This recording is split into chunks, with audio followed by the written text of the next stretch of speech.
The 1941 movie, co-written, starring, and directed by this man, Orson Welles, Citizen Kane, is considered by most people to be the unquestioned greatest film of all time. As a matter of fact, it's basically received wisdom at this point. Citizen Kane is the best. If you are a film fanatic, if you love the art of cinema. Thank you for auditing the always positive new music review show hosted by a French professor who has become something of a incidental hip-hop scholar. That wasn't my goal. I am a French teacher, but I've been teaching a lot about hip-hop and rap music, and there's this giant hole in my knowledge. I don't know about a lot of stuff that happened between 2002 and 2018 during my mid-20s music death period. So come along with me as I try to understand this album, Madvillainy by MF Doom, all caps, and Mad Lib. I'm going to be focusing in particular on MF Doom. I'm going to give plenty... Hey, I bring out my avant-gardeometer of rap beats. This whole album is at least at 4, if not at 5, almost the entire time. Madlib deserves his flowers. That'll be for another day. I really want to focus on MF Doom, the metal face part of MF Doom. Not the metal fingers, but the part of him that is a rapper. To try to understand his flow, his mystique, his influence, everything. Okay? This is not going to be song by song deep analysis where I go over the rich rhymes and all the comparisons and how all the songs were made, because it's not needed. Okay? There's so much good scholarship in print, on YouTube, everywhere about MF Doom that isn't particularly needed. Okay? There's a video by someone named Digging the Greats on this album, which, hey, I hate. It sucks when you try to make something great and then you see if someone else has done it and they've already done it. I don't think you can make a better video essay about Madvillainy than the video that Digging the Greats made. So feel free to leave this, come back, or just stick around if you like my style. If you're watching this, you probably have already seen it.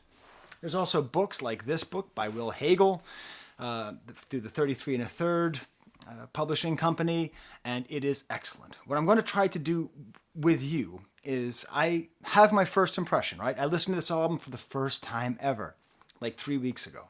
And I've been, while working on everything else, developing a whole sort of synthesis of scholarship. I've been doing a lot of work, a lot of research. I'm going to be sharing with you both my impressions as a guy who's roughly MF Doom's age, who roughly had a similar sort of coming of age with hip-hop, and relate my personal relationships to it, and also synthesize the scholarship that I have found. Now, why am I talking about Citizen Kane? Well, if you haven't picked it up, the point I'm going to be making, the question I'm going to be asking is Madvillainy the Citizen Kane of abstract hip-hop? Okay? That is the question. The inarguable number one amongst those who take the art seriously. So the thing about Citizen Kane and me is I first watched it when I was probably 16 years old. I remember going to Videosmith and Belmont Center. I remember looking at the VHS tape, okay? I have watched it in my life probably 30 to 50 times. I've watched it multiple times with different people giving commentary. I've read multiple books about the movie. I've read multiple books about Orson Welles. I've read a book about William Randolph Hearst, who it was based on. I've been to William Randolph Hearst's house in Sam Simeon and seen the giant fireplace where the mistress makes the puzzles, okay? I have that kind of experience and love with this movie. But let me tell you what happens when you tell people that your favorite movie is Citizen Kane, or even when you bring up Citizen Kane. These days, do you know what you hear? Yeah, I saw it. It was mid. It's good. I mean, it's good. It's good. But I don't get it's not Pulp Fiction, It's not Tarkovsky, In general, what people say, Toby, please, I'm trying to talk about MF Doom. Sorry, I've got a dog over here, and he's going to be, because people are plowing. It's snowing like hell out here. Toby, please stop barking. In general, when people talk about Citizen Kane, they just say, I saw it, and it was good, and I don't get it. And this used to bother me. And then I realized, listen, there's two things going against Citizen Kane. Number one is the fact that it's the greatest movie of all time. The deep focus, the genius, the perspicacity of the man. Okay? That's heavy. That sucks. It sucks you can't just watch Citizen Kane. You can't.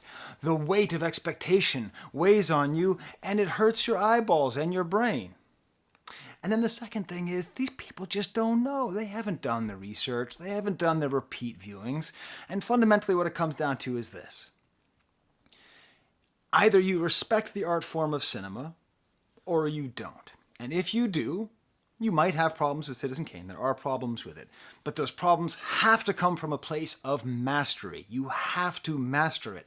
Understand its place. Understand its meaning. Understand its influence. And then you can move to a place of saying, well, actually, a lot of the innovations were made by somebody else and the screenwriting was stolen and all that stuff. Okay? Because the first time I listened to Madvillainy, I was like, more like Mad Mid. It's pretty good. It's not the best rap album of all time. Not top 50. Not top 100. Now, why did I say that? Spoiler. I don't think that anymore. Okay? After doing the research, after listening to it 30 times, I love this album. But I'm talking about initial impressions, okay? The lofty reputation really hurt it, especially for me. I had the same problem with Donuts, which I reviewed last month by Jay Dilla. This sense of like, this was it. This was the dying gasp of hip-hop as an art. And after this, and if you study hip-hop scholarship, you will often see like syllabi for hip-hop classes that literally end with MF Doom and Jay Dilla as though nothing has happened since. I couldn't stand that. And very often, the narratives around MF Doom and around abstract hip-hop in general are designed to denigrate the art of hip-hop, the state of rap. And they do it in a tricky way by saying they just don't like mainstream rap, okay? I've spent my whole life hearing people tell me, I don't like rap, but, okay? Growing up in the 90s, I don't like rap, but I like the Beastie Boys. I don't like rap, but I like, and this I did hear this from somebody who's a dear friend of mine. He has since apologized for saying this. I'm not going to call him out, but you know who you are. I don't like rap, but I like G-Love and Special Sauce. There has been a lot of people in my life who will say with this sort of dismissive tone that they don't like rap, but they like MF Doom. And I think, based on the interviews that I've read and based on things I've seen, MF Doom fed into this himself. Now, he is an artist, so he gets to say that as much as he wants. That doesn't piss me off at all. If he wants to say modern mainstream rap is crap, that's fine, because those are his competitors. That's what he's trying to do. He's trying to make great work, you know? But it reminds me of my favorite bakery, which is in town. And their slogan is so bad I almost don't like going, because they make really good baguettes, and when their croissants are on, they are very good croissants indeed. Okay? But their slogan is, it's not what we use, it's what we don't. I didn't come here to not eat preservatives, you dicks. I came here to eat a good croissant. I don't listen to MF Doom to not listen to Nelly. I come to MF Doom to listen to MF Doom. Okay? So that was the first thing that really bugs me about this, is the N-lore. Not like other rappers. You know, the theme of N-Logs, not like other girls. You know, like, oh, he's not like other rappers. He works really hard on his rhymes. He's not that. By the way, all this stuff, if you ever say the words, I don't like rap, but I like blank, you don't know it, but unless you're black, in which case all bets are off. But if you're not black, you're probably communicating a lot more racism than you would like to communicate. Okay? And that's the thing. This album came out in 2004, and yeah, 2004 was rough. The Eminem album of 2004 was rough. Ja Rule always sucked. Ja Rule was never good. Ja Rule was everything wrong with hip-hop in 2004. But you're not going to come and tell me that Drop It Like It's Hot is not a great song. Drop It Like It's Hot is as good as Madvillainy. I'm sorry to say, they're great songs. They can both coexist. Okay? Lean Back by Fat Joe. That was 2004. Okay? And like right now, Billy Woods is great. And so is Future. And I think if we want rap music and hip-hop culture to be alive, we have to be thankful that they are both strong. As long as Future and Billy Woods coexist and thrive and are able to make a living as artists, hip-hop will be stronger and not weaker. Okay? So, that was my first strike against it, is that general what I believe to be largely racist discourse about it being better than other hip-hop. Okay? And the other thing is I just didn't listen to it enough. And I'm going to say the same thing to me that I just said to you about not liking Citizen Kane. Either you respect the art form or you don't.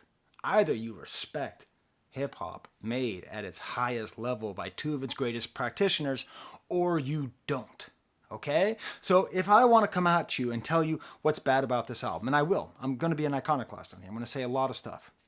Seriously, the midsection's a little soft in this album, okay? Much like MF Doom himself, the midsection's a little, and your host, is a little soft, okay? But that's fine, right? So I did a lot of research. I did a lot of listening. The book, again, is just wonderful. Digging the Greats is great. Do not get the book Lyrical Homicide, which is on Amazon. It is just Wikipedia put into a book. This is why I don't like when people say, get that bag. No, don't get that bag. Lyricologist has an amazing video breakdown of the song Accordion lyrically. This is why I understand you, the MF Doom head, you Doomite. Like, why are you watching this video? You already know how much you like this album because you just want to hear people talk about it. I get it, because I can watch those things of MF Doom's rhymes being highlighted just over and over again. Like, what absolute joy. There's a couple great videos, one by someone named Bosno 2008, which is just the samples. If you really want to get to the genius of Madlib, just watch that. Just great.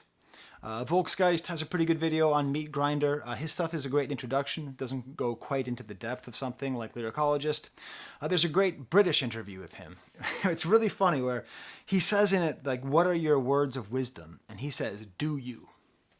You know, they just heard someone say that. And I swear to God, I heard the same thing. It was an interview with Russell Simmons, because Russell Simmons' book was called Do You. And I remember listening to it, first of all, thinking about Itchy and Scratchy and Poochie. You look like you have something to say. Do you?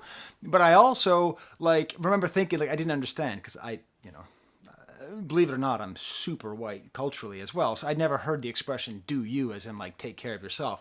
I'd only heard of it as do you? So Russell Simmons is explaining to this NPR person for 45 minutes what do you means. My prediction is that's where he heard that. But the main thing you need to do is just watch the Red Bull interview. Now, I don't drink Red Bull anymore. I went through a Red Bull phase. That won't surprise you. With my friend, we'd be hunting for ribbies. That's what we called it. We were kind of joking. We look for the freshest Red Bull that were the least amount of money. It was a little hunt. But it's a great interview. It's him talking for over an hour. You get a sense of who he is. He talks about his art. Okay? So let's start off by pissing you off. Okay? Because I want to defeat a little bit of what Hegel calls the folklorification of the album. Okay? This album has a lot of folklore around it. I'm going to go even further and say hagiography or hagiography. I've never heard that word pronounced. I've only ever read that word, meaning the worship of saints. This album is super hagiographied, much like donuts. Okay? So let's go into some of the contradictions of Doom. Let's undercut some of the narratives about him. Okay? First of all, as Dream has taught us, and we are brave to say, that's what the point of the mask is. Let's talk about MF Doom's mask, right? Now, he says in many interviews, the reason that he does it is that modern rap is all about image. It's about what you wear, how much money you have. It's everything but the music. I'm going to quote Hegel here and correctly point out, Dumille's hidden face also had the opposite of his intended effect. The mask became a unique form of flashy appearance. Come on. You can't put on a super rad mask and then blame other people for being superficial. It actually makes me think of a movie that came out a few years later, The Dark Knight Rises, with the quotes from Bane. That's what I always think of. It doesn't matter who we are. What matters is our plan. No one cared who I was until I put on the mask. Right? I mean, isn't that sort of the story of Dr. Doom? I'm sorry, of MF Doom? Isn't that sort of the story that as Zevlov X he had some traction, but he couldn't really get the attention and care that he needed. And then he put on the mask. Oh my God, Kafka's mask just came off. That's weird. It was unintentional. You know, to pull that off, would you die? It would be extremely painful. You're a big guy. For you.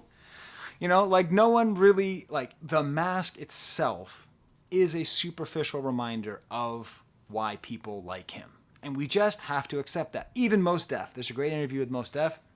He talks about the importance of MF Doom. And he says he bought the vinyl when he saw it. And he didn't even own a record player. He bought it because of the cover. Okay? Because of that crazy image.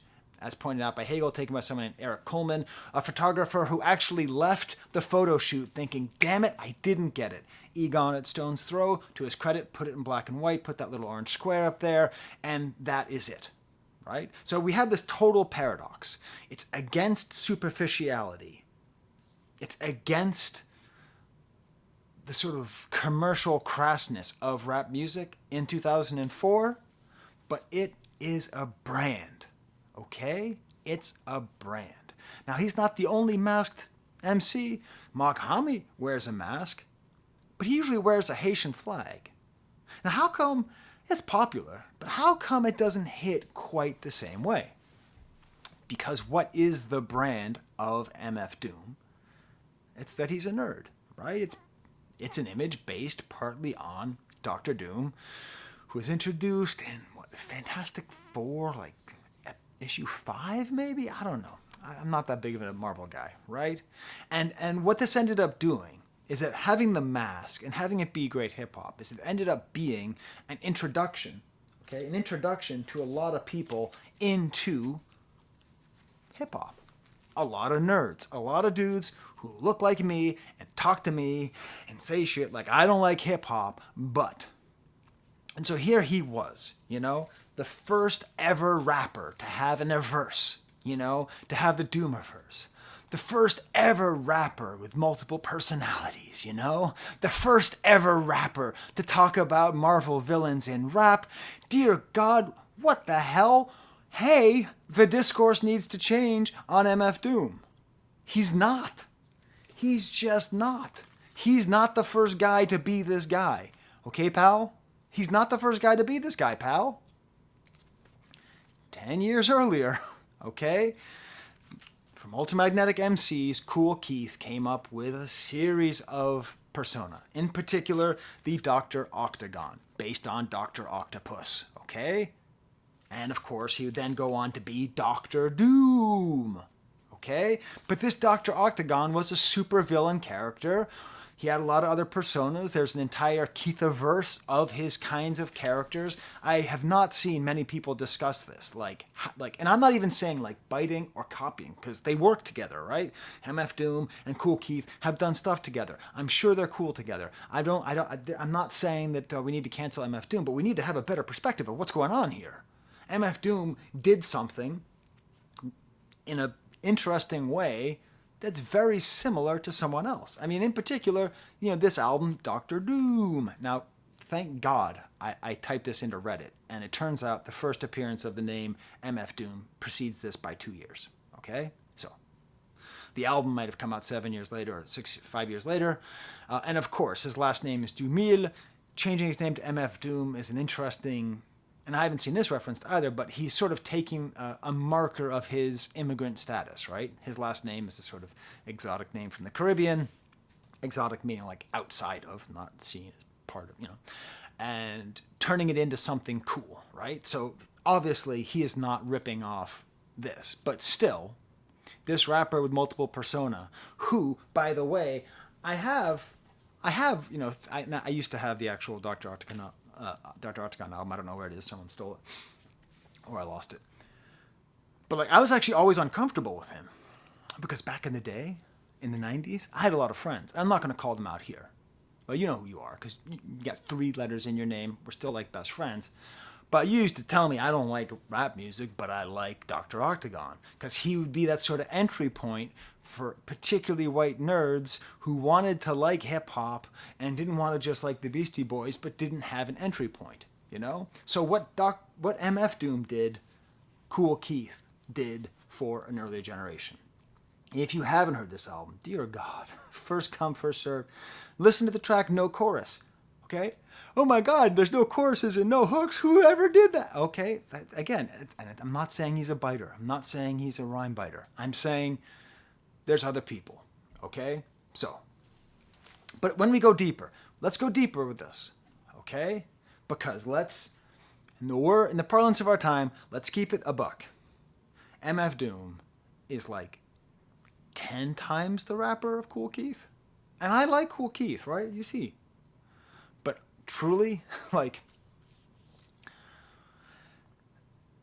MF Doom has like a nerdy angle, right? But like, he's never actually like a full nerd. I don't really know how to say it, but just like Dr. Octagon is like, he's like just weird. That's sort of his thing. And MF Doom does a much better balance of cool and weird. And he's a better wordsmith. And even though they both do a sort of spoken word kind of thing, you know, it is way, way underselling MF Doom to just say that he's another Dr. Octagon. But there should be a conversation. But it's wild, though, because going back to the mask question and the race question, you know, I'm just bringing this up, okay? And I'm not accusing anybody of anything.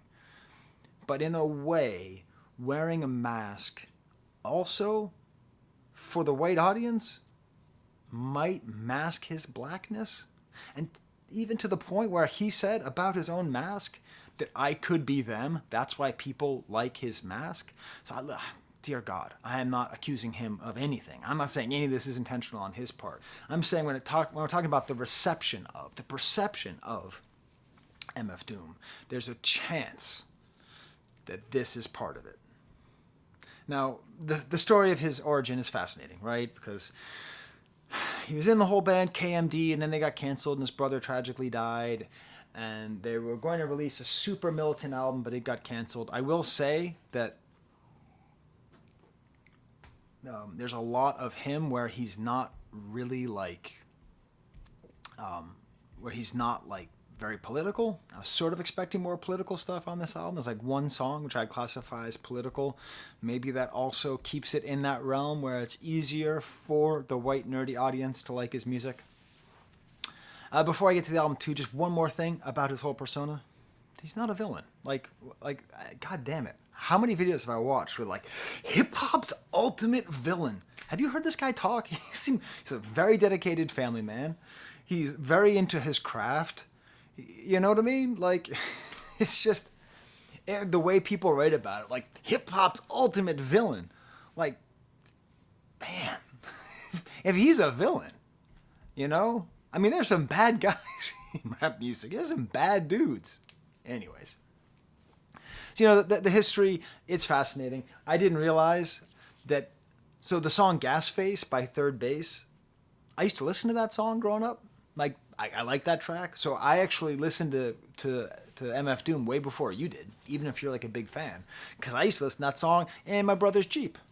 And it turns out it was produced by Prince Paul, which means MF Doom is like struck by lightning. Okay, his first track that he gets big with is produced by Prince Paul, one of the best producers of all time. And his most famous album is Madlib.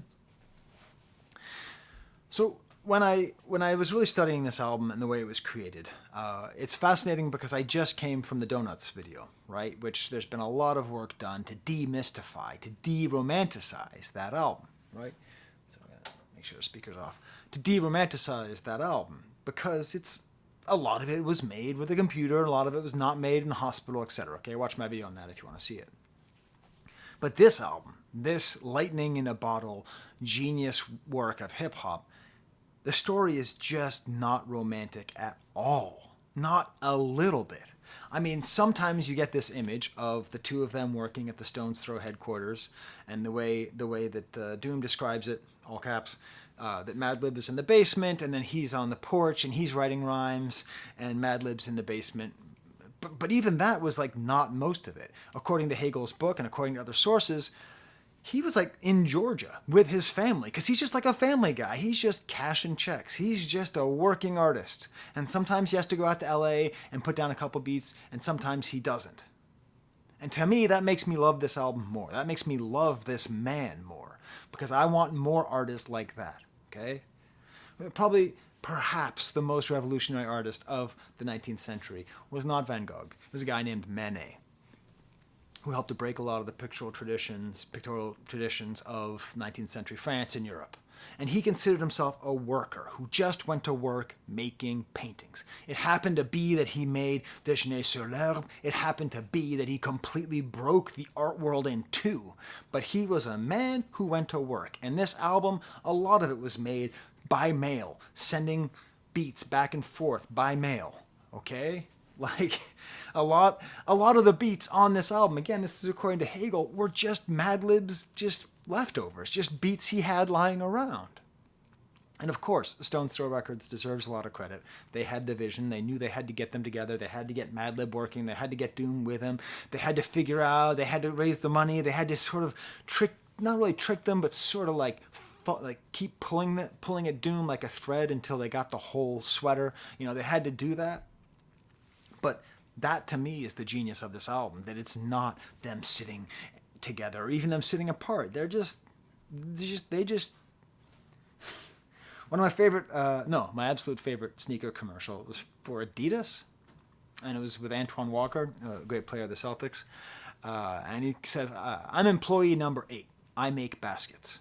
You know what I'm saying? These are employees number 8. They make beats and rhymes. So as I said, I'm not going to spend too much time on Madlib. But let's talk a little bit more about MF Doom's flow, as observed by me, okay? As observed by somebody who has spent a lot of time in the last 5 years studying rap flows by a whole bunch of people who now, now that I see it, were all ridiculously influenced by MF Doom, okay? But what did I know? How was I supposed to know, you know?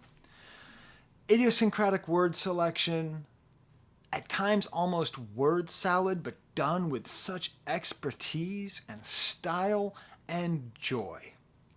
The main thing that I've been doing for the past 5 years, studying rap music and talking about it, is I've had one point of reference, Ghostface Killah.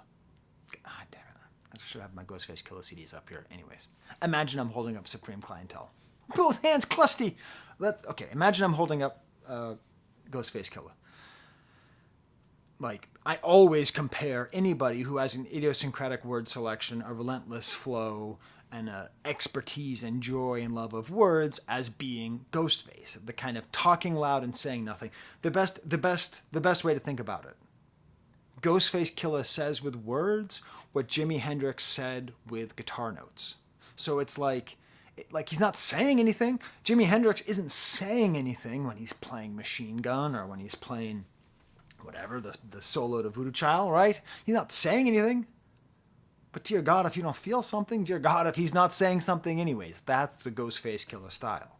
And I now see that is a very similar style to MF Doom. Again, I don't think there's copying here. I just think that I personally, your host, am very happy to be disabused, to think of only Ghostface in that lane as being the founder and the beginning. I now understand that a lot of times where what I see is Ghostface is actually Doom. And of course they worked together and I listened to that song and it was awesome. Okay? So we have Ghostface, right? We have Kool Keith, the weird nerdiness, persona, low talking. And so maybe MF Doom is just Ghostface mixed with Kool Keith. That's it. That's all he is. Now, if that were true, first of all, hey, that's pretty good, okay? In the words of Cal Naughton Jr., those last two things are pretty good, okay? Those are pretty good. But obviously it's not true. He's better than that. MF Doom is better than that. Because he is butter, okay? This right here, in my house, we don't eat margarine. Never eat margarine. Promise me right now in the comments you will never eat margarine again, okay? It's poison. Eat real butter. I'm not saying you have to get Butter Boy. I'm not saying I don't flex, but I buy $5 butter because that's how much better cultured French butter is. That's the kind of butter we got going here, okay? We have real butter. He is so obsessed. I would say that is the only real theme of this album is butter. That's the theme. The theme of this album is I am butter because his style is so smooth. So smooth he has to come up with that famous line that it's something you put on movie food. Dead End Hip Hop, I watched one of their videos about about MF Doom, and there was a hater on there, I forget which one it is, I like them all, who said that it's like frozen butter, which isn't true, but hey, if you're mad at me, go be mad at them. And interestingly, I think, so the story is that, this album was stolen in Brazil and leaked, and then they redid it, which I think is why the album is so good, and I'll talk about that in a second. But he apparently re-recorded a lot of the vocals, so it sounded more sinister. What I'm going to assume is that he recorded it so it sounds more butter, more smooth. Because Ghostface Killer is not butter, okay? Why'd I pronounce the R on killer and not on butter? There's no butter here, okay? I like Cool Keith, but there's no butter. Plus, dude sings way too much about drinking piss. And the more that you listen, and the more that you come to appreciate it, there's the real thing, the real, like my love of MF Doom. And I love MF Doom now, okay? So I love it. And I know the Czarface album, and I know this one, okay? Feel free to tell me in the comments what to listen to next. I know you're going to say what I'm about to talk about next, because the moment is, and this is the thing, he's not just Ghostface Killer meets Dr. Octagon, except he's butter. He's also a true lover of language. And I learned about this just from the name of his album, Food. The fact that it's an anagram of MF Doom, that's the way that people who love language think. I don't think he spoke another language, but he could speak 5 languages. The way that he thinks about language, plays with it, thinks about the words, their meaning, the etymology. As a word nerd myself, it just makes me so happy. It makes me so happy to listen to his raps, to read them, and to see them, because I feel a kindred relationship with him. I feel like if we got together, and I know he's dead, sadly, because of... Hey, speaking of Jimi Hendrix, the crappy British health system killed Jimi Hendrix, and it killed MF Doom, all right? Can we start a war? We have a revolution going, all right? I know I have some British listeners. I don't mean you particularly. But seriously, you took Doom and Hendrix? It's enough to make you be against nationalized healthcare. Which I'm not. I'm for it. But damn, Doom and Hendrix. Just his love of language. If I were to meet him and hang out with him, I would just take out my dictionary of etymology and just talk about words with him. That's what I would do. That's what I do. I wouldn't be like, hey, remember when you said... No. I would just do that. Also, an element that's brought up a lot in Hegel's book is he's a comedy guy. He's a funny guy. Now, he's so laconic, and he's wearing the mask, and you can't see his face, but he's very, very funny. There's a great quote from that book that he is his own straight man and jester at the same time.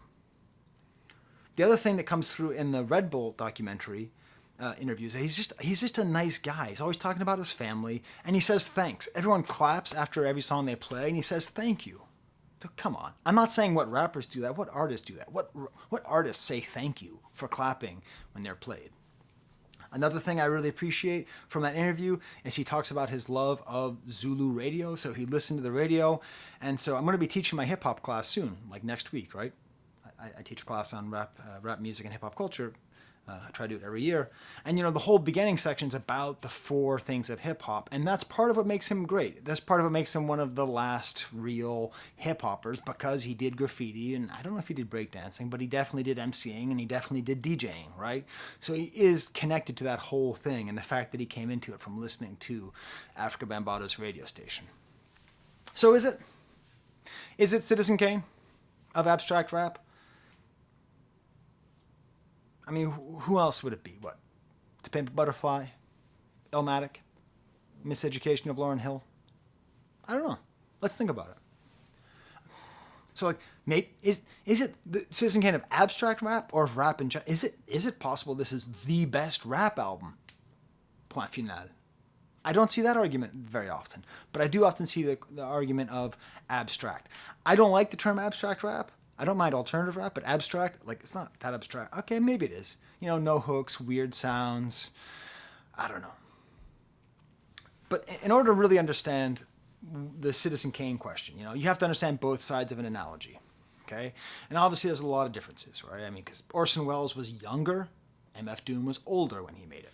Technological inventions were all in Citizen Kane. Real life scandals all in Citizen Kane. It's a blinding work of singular genius and artistic integrity that set the standard for the genre moving forward. And Madvillainy is not a work of singular genius. It's maybe a duo genius, but let's see. Does it set the standard for the genre moving forward? The greatest argument for no, it's not. It's mid. The greatest argument for that is that there's 22 tracks, and a third of those tracks do not show off his lyrical ability. Okay? 4 instrumental tracks. I'm counting Illest Villain. Sick Fit, Do Not Fire, Supervillain Theme. 2 songs with other people rapping. Okay? Madlib and his pseudonym, and Shadows of Tomorrow, and then Hardcore Hustle. No Doom rhymes at all. 1 song where someone else is singing, no Doom rhymes on that. 1 beat where he's introducing everybody, kind of a Bismarcky style hello everybody cut, no Doom rhymes there. 1 song where he's just singing, no Doom rhymes there. And I'd say there's 3 songs which are good but not great. America's Most Blunted Curls and Operation Lifesaver. And that leaves us, of the 22 songs, with 10 mind-blowing bangers of incredible perfection. Accordion, Meat Grinder, Raid, Money Folder, Figaro, Strange Ways, Fancy Clown, All Caps, Great Day, Rhinestone Cowboy.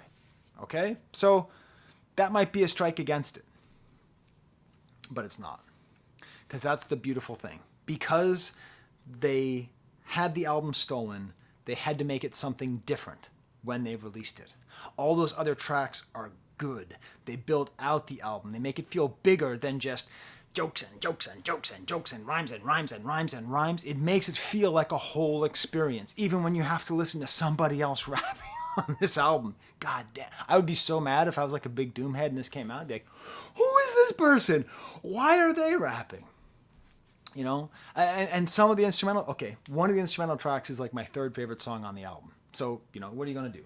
You know, I told you I'm not going to talk that much about Madlib, but obviously Madlib deserves a lot of credit. So, oh my God, I'm 40 minutes into this and I haven't even talked about a single song yet. If you like this video, or if you find it interesting, if you like this video or hate it, put an AVAA. That stands for either awesome video as always or ass video as always. And I will give that a heart. I promise you I'll do that in the comments. Please smash the like button. Please subscribe. Please tell me stuff I don't know. Please correct me. Please say, how could you possibly say that? Please, like, not even make it this far in the video and just leave an angry tirade about how he's better than Dr. Octagon, okay? I'm not going to go through the album again. Not super slow, because seriously, watch the Digging the Greats and read. You know what's so great about this book and the Digging the Greats documentary? They don't go song by song. They touch on every song, but there's like a story. Like this, there's like a story in this book. So, you know, Illest Villain starts off, it's cool kind of sound collage. I like it. It's maybe a little bit too long. Based on the sample videos, most of it comes from this like 80s movie about villains, which is kind of cool. It's really, really avant-garde nuttiness, but it's sort of unpleasant. But it makes sense because it's leading up to Accordion. And like, what more can I say than what everyone else has already said about this? The morbidity of living off borrowed time, the clock ticks faster, knowing that he's going to die. It feels really dark, this relentless flow, so many rich rhymes. It seems like he's saying nothing, but is he? ICE cold, nice to be old? It is nice to be old. I keep telling you, young people, I have so many young people who watch me. Most of my viewers are younger than me, and I just got to tell you, just stay in there, because being young sucks. It sucks being young. Okay, your back doesn't hurt. That's it. That's the one good thing about being young. Beyond that, shoot for middle age. It's nice to be old. As they say in Citizen Kane, old age is the only disease nobody wants to be cured of. And what I love about this song, and this is the thing, the first time I heard it, I'm like, that's fine, that's fine. Now when I listen to it, I know he's going to say lyrics like the church, got lyrics like the church got ooh lords. And like when he hits that part where he says, oh yeah, like you're listening and you're like, it's going to be the oh yeah part. And then it's the oh yeah part. Plus he references Muttley and Dick Dastardly, which means we watched a lot of the same cartoons as kids. Talks about having cheese and Fritos, which there isn't, but then says there's a Freudian slip. So it's like, did he make a mistake? No, he did make a mistake because he's saying he's making a mistake. And he does this thing where he drops the mic. He like ends everything and you're done. You're like, that was awesome. He brought everything to the word accordion, and then he comes back and does it again. According to that book, the whole lyric about skinny legs was actually pointed at the executive producer of the album, Peanut Butter Wolf, and initially said that he didn't like skinny-legged women, but that made Peanut Butter Wolf's girlfriend or wife upset, so he changed the lyrics. Again, he's a nice guy. Meat Grinder. All right. First of all, it starts off Frank Zappa, right? Okay, it starts off with Uncle Meat. I don't have Uncle Meat. My dad tells the story often that he used to have Uncle Meat on 8 tracks in his car in Boston, and people would break into his car and just steal Uncle Meat. It happened to him like 3 times. So I guess someone stole my copy of Uncle Meat. This is for real Zappa heads right here. This is one of the Beat the Boots. This is a bootleg, and the bootleg contains the song Sleeping in a Jar, okay? Live from 1968. With drums by Jimmy Carl Black. My dad told me that he once met Jimmy Carl Black and gave him a dime bag. Which is funny because Frank Zappa was against drugs. Anyways, I miss my dad. It's going to come up a few times on this channel. I love hearing Zappa in the beginning. And what I learned in Hagel's book, and this is where everything snaps into focus, is that this and Figaro were the first 2 tracks recorded for the album. This was the blueprint. Short songs, abrupt shifts, no hooks. I'm quoting Hegel, okay? Those aren't my 6 words, those are his 6 words, all right? And it all makes sense because those are the 2 best songs on the album, okay? Those are the 2 best songs on the album. And I know Meat Grinder is one of the biggest songs on the album, but those are the 2 best songs on the album. It sets it all up. Of course, this beat reminds me strongly of the beat to Stakes is High off of the De La Soul album done by Jay Dilla. Demonstrated the perforated rod lavers and all quad flavors, Lord save us. I didn't know what that meant, so I looked it up in Genius, and then I was done. I am done with Genius. Not because it's good or bad, it's good. I like Genius. They describe it. I can't spend this next 5 hours with you reading Genius. This is a reference to Rod Laver, the first tennis player ever to win all 4 Grand Slams. That's quad flavors. His pronunciation of Lord is closer to lard. Lard. Lard is fat derived from pigs used to cook. Lard can be produced by taking cuts off the pig's close to their quadriceps, hence Lard save us. High-grade lard is taken from the pig's back. Next line, still back in the game. And then the third layer is Rod Laver's shoes. Doom has 4 styles of them.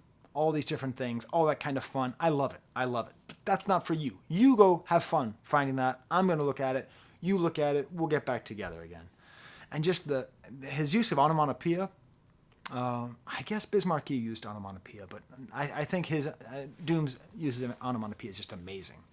Like the doing songs lit in the booth with the best host, doing bong hits on the roof in the West Coast, talking about making the album, but also just this relentless interior rhymes. And I love the fact that he ends it with the word Jesus, because you listen to the song and you're just like, Jesus, man, this guy can rhyme. Not even that he can rhyme. It's that he works at it. You know, he's not trying to say like, I memorize all my rhymes or whatever. He's working. He's working on it. Bistro, again, that sort of intro track. It's fine. It's cool. Then Raid, another insane beat with like nutty compressed drums. How Doom hold heat and preach nonviolence. He's about to speak. Come on, silence. And then he makes direct reference to his buttery flow and to, you'll see back here, a real New York license plate, the old style. Now, he never could have possibly known that in the 2000s, one of the prisons where they made these blue and yellow license plates did a bad job, and it just peeled straight off. So anyways, I got pulled over. So how are you going to pull me over for having a fucked up license plate when you work for the government that made this license plate? And then I punched him in the face and I drove off. I didn't say that. Actually, I didn't get pulled over. I got at the border. They said, "Hey, what's wrong with your license plate there?"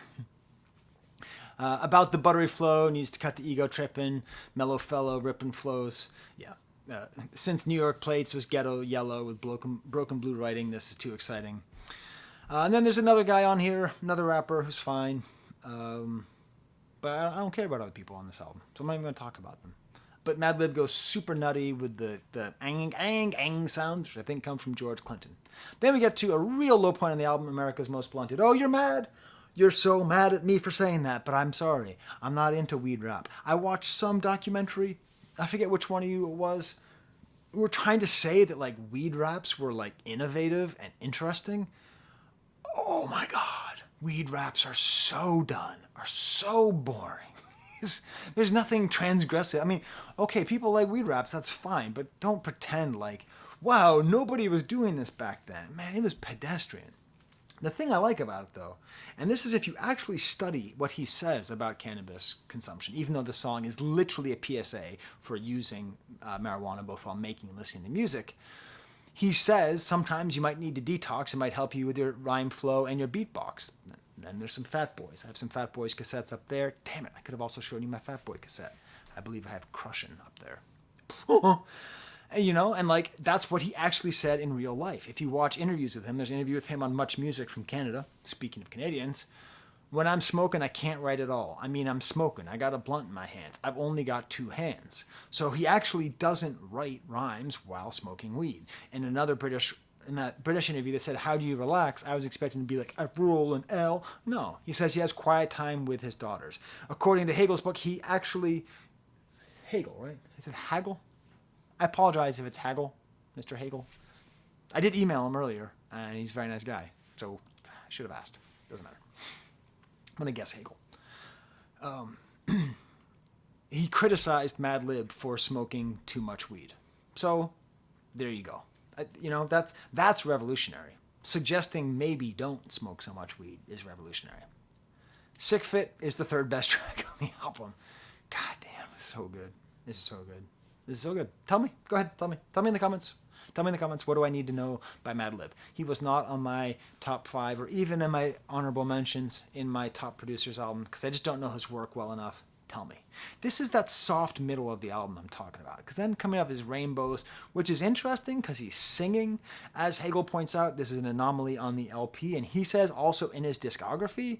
So it's fascinating because he's like bad. Like he rhymes the same word. He rhymes out with out and no with no. But again, even though I don't like it, even though I don't love it, it brings such dynamism to the album, right? The sort of fast, slow, pitched around, singing, talking, rapping style. In a similar way, Curls is a breezy island beat. And this is that cool thing, like, hey, Brazil, okay? Rough times for your soccer team these days. Super tough. Yeah, Neymar's not really stepping up. Vinny Jr. is injured. But musically, look at what you got going for you. Like, their influence on this album is twofold. One, there's legitimately a crime problem in all of the world, but there's one in Brazil as well. So someone stole the demo. Sorry, my daughter's coming home. I'm going to have to tell her to just go upstairs. Just have to wait a second. Hey, I'm doing my MF Doom video. Can you just run upstairs? Okay. Like, I'm like currently filming and talking to them right now, and this is like on the video. Bye. Yep. I'm not going to edit. Don't make me edit.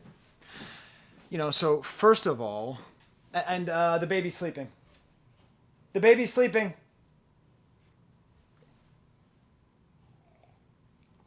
So they stole the album, which then made the album have to be much bigger. And then while there, Madlib dug in some crates and found these crazy Brazilian beats like this. Then MF Doom proceeds to rhyme girls, squirrels, and world, which is a sad joke if you're French. Those are 3 of the hardest words to pronounce in French. Another killer instrumental, Do Not Fire. A lot of Street Fighter 2 sounds here, like Yoga Flame. Then Money Folder. This is fine. People like this one a lot, but this was my favorite track on the first listen, and then on the second listen, I'm like, it's okay. I like the Heine joke. Don't mind me. I wrote this rhyme lightly off 2 or 3 Heinies, and boy, they find G. 1 black, 1 Spanish, 1 Chinese. Keeps the wood shiny year round like a pine tree. So it's like taking the word Heine and having it mean both Heineken and butts. Shadows of Tomorrow. It's cool. I like Madlib, and he's rapping and performing on this. No MF Doom for me to talk about here, but it's cool.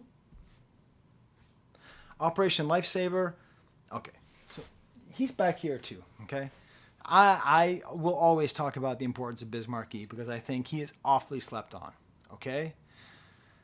This is a Biz Markie style song, okay? A joke song about a girl, about trying to get with a girl who needs a breath mint, okay? Biz Markie has an entire song called The Dragon.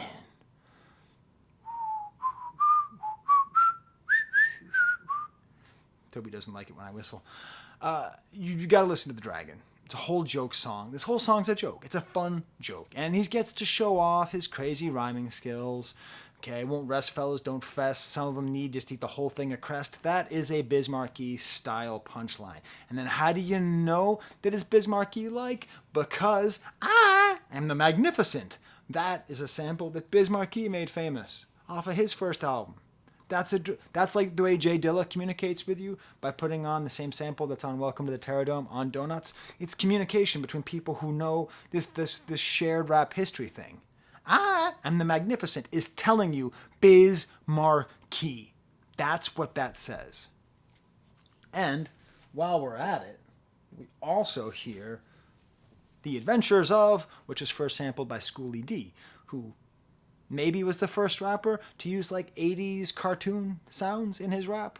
Okay, not Madlib, not MF Doom, but Schoolie D. Also the inventor of gangster rap. Figaro, oh my god. This is where the album gets back, okay? That soft middle is over. Just great, just this jazzy sound, amazing beat. Hegel put it better than I can put it.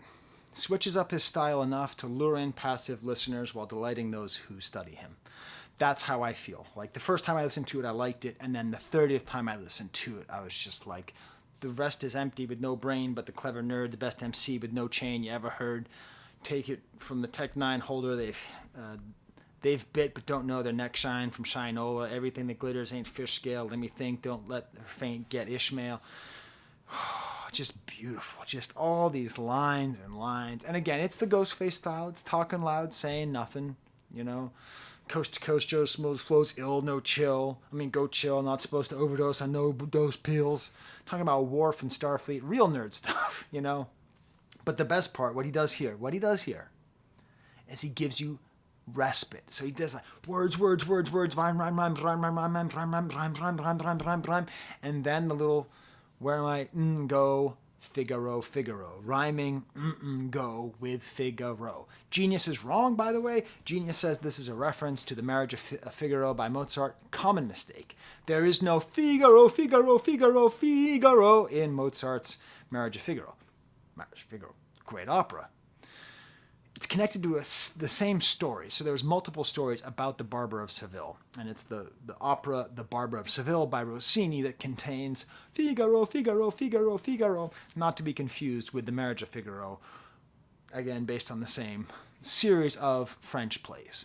Okay? So just throwing that out there for you. And he also breaks it up with the singing.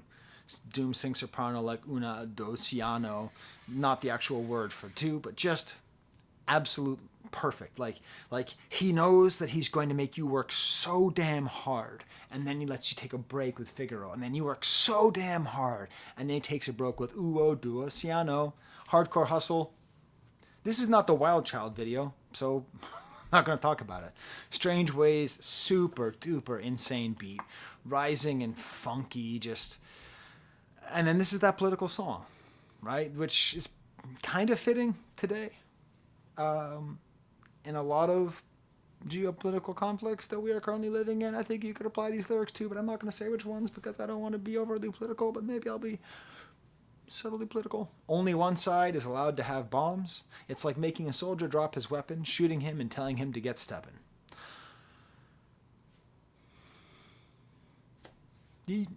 Go ahead. You figure out how that might apply to any number of geopolitical situations happening right now.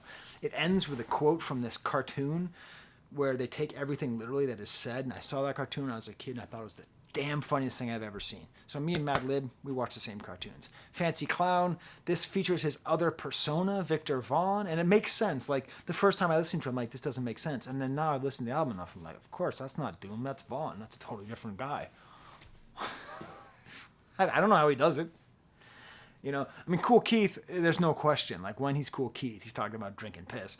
And when he's Dr. Octagon, he's talking about being like a weird surgeon. You know, like, it's very, but here it's a lot more subtle. The song itself is just a relentless flow. It's very cool. It's just a jealousy song. The funny thing is, like, he's not saying much important here. I don't like that it ends with violence.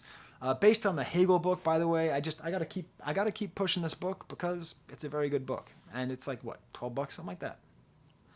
There's a whole story about his manager at the time, a woman named Walasia, who basically takes credit for putting Doom and Madlib together, has huge problems with Stone Throw Records, and then like all this inner detail about Stone Throw, like the two guys, Peanut Butter Wolf and Egon, don't like each other, and they get into fights, and there's like all this stuff, like all the royalties are all messed up, because like no one expected the album to do so well, and then it did so well, and then they got screwed over by success. Next track is I. And there's no Doom on here. But let me tell you why I like this. Because in the Red Bull interview, he talked about it. And he said, this is like when you're at a party and at a certain point they put on a song for the ladies, and that's what he's doing. Because he's also apparently a DJ. He's also thinking about the sequence of the album. He's thinking about how to make an album. They're thinking about how to make an album. Thank God for those Brazilian burglars who made sure that this album went from a pretty neat collaboration between two great artists to this blinding work of accidental perfection. Supervillain theme, another insane instrumental. Don't even spit on it. You're gonna mess it up. That's how good it is. And then all caps. All right. Okay. Listen. I'm sorry. Madlib deserved to be on that list for this song. This absolute. There's digging in the crates, and then there's taking the soundtrack to Streets of San Francisco and mixing it with the soundtrack for Ironsides, two shows that I used to have to watch all the time because I was the youngest, and my brothers and my dad liked watching stuff like Columbo and Ironsides, Perry Mason, and all that stuff. And the beat is so good, and it's insane. It is insane how good this beat is, how these things are made together, and then how the rhyming matches it absolutely perfectly. I lied. This is the best song on the album. No, it's the third best, fourth best. I don't care. It's amazing. The beat is so butter, peep the slow cutter as he come flow. Don't talk about my mom's yo. He does this trick where he often will say something and then leave off the last word or change the rhyme. Much like Biggie, he has this ability to change rhyme schemes in a way where you don't even know. Like, he starts it and he rhymes with the same sound for like 4.5 bars and then switches it halfway through and then changes to a different rhyme sound and then connects it back with the other one, and then you're sitting there and you're all upside down. You're upside down. You were sitting on the couch. Now you're hanging from the chandelier upside down trying to follow this guy's rhyme scheme. That's where he is. And he does that thing again where he drops the mic and goes back again, drops it with another onomatopoeia, blop, like snot bubbles. Great Day, the second to last track, the ending, the opening and the ending of this album are just insane. They're just insane. Groovy Dude, not to prove to be rude, but this stuff is like what you might put on movie food. Is this a good lyric or not? Is it cheesy? Maybe. I don't know. I think it's what's interesting. I think it's interesting that in some ways he goes so hard on this sort of stylistic flourish that it's like silly and not good. And then sometimes it's just great. Oh my God, and I'm getting low on battery. I'm kicking out my family. I'm pissing off my dogs. I'm running out on battery. I really, really enjoy the way that he says, the way that he plays with your expectations. One thing this party could use is more, and you expect him to say the word that rhymes with twitches, but instead he says, booze, put yourself in your own shoes. Sort of playing, again, this is a thing where I often will talk about rappers who do this. I didn't know that it started with Doom. So there you go. Apologies go to whoever pleases. Song ends with Rhinestone Cowboy and it clapping at the end. Again, thank God for those Brazilian burglars, because this song apparently was added at the end and has this whole feeling that helps you to feel this. Because I listened to the demo as well. The demo is fine, but it's just like a good rap album. It doesn't have this thing here. And this is that thing I'm talking about. Like, is this good or is this just cheesy, masturbatory rhyme slinging? Known as the grimy, limey, slimy, try-me, blimey? Come on. Doom. Grimy, limey, slimy, try-me, blimey? You're just goofing. Simply smashing in a fashion that's timely. Doesn't matter. It doesn't matter. Because he then follows it with the line, got more soul than a sock with a hole. Perfect. Right? It's possible that the ultimate like rhyming. That's my wife texting me if I'm still recording. Yes, I am. This is too much. I'm under so much pressure to finish this review. Another fake mic drop, and then some of my favorite language play, Goonie Goo Goo, Loony Cuckoo, like Gary knew of New Zoo Review, but who knew? It's very similar to Limey, Blimey, Grimy, Limey, except I remember the Goonie Goo Goo sketch from Delirious with Eddie Murphy, which has way too much homophobia in the beginning, but his whole thing of talking to James Brown talking to his band is some of the funniest stand-up comedy in the world. And the Goonie Goo Goo stuff is also pretty funny. And he even talks about the leak in here, saying he wasn't tweaked when it leaked into cyberspace, but apparently he was. Apparently they were, because they took a long time afterward. And as I've said multiple times, thank goodness that it leaked, because I think it probably turned this album into something way better. So on my Patreon, I tell people that, well, first of all, I bought this album, so thank you, and that book. And I bought it because I have a full-time job, which is awesome. But also, in order to afford all the diapers and all the stuff, my Patreons help me out. So I often ask if they would like a special shout-out. It doesn't matter what level you're at. You'll get a special shout-out if you ask for it, and I offer it. So Abstract Pop, he asks, who would be my doom poster? If I didn't perform, who could be me?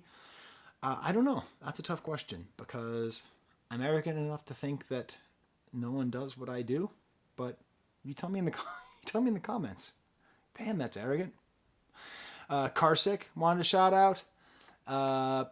Preston Wagner wanted a shout out. Tristan wanted a shout out. Algie Ween fan. I live next door to the drummer from Ween's ex-girlfriend. True story. Thomas Boss just read this book, said it was really good. Philip Walsh read the book too, said he chatted with the author. Kate Harrington wanted a shout out. T. Verger wanted a shout out. Jonathan Lauder wanted a shout out. I don't know if Jeff Caps wanted a shout out because he just liked the comment. I don't know. But all caps when I say his name. Okay.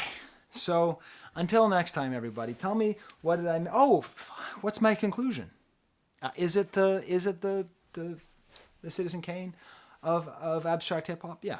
Absolutely it is. It is because it does all those things that Citizen Kane did for movies. Like, it completely changed the way people thought about how to make movies. It was a technical feat. It was an artistic feat.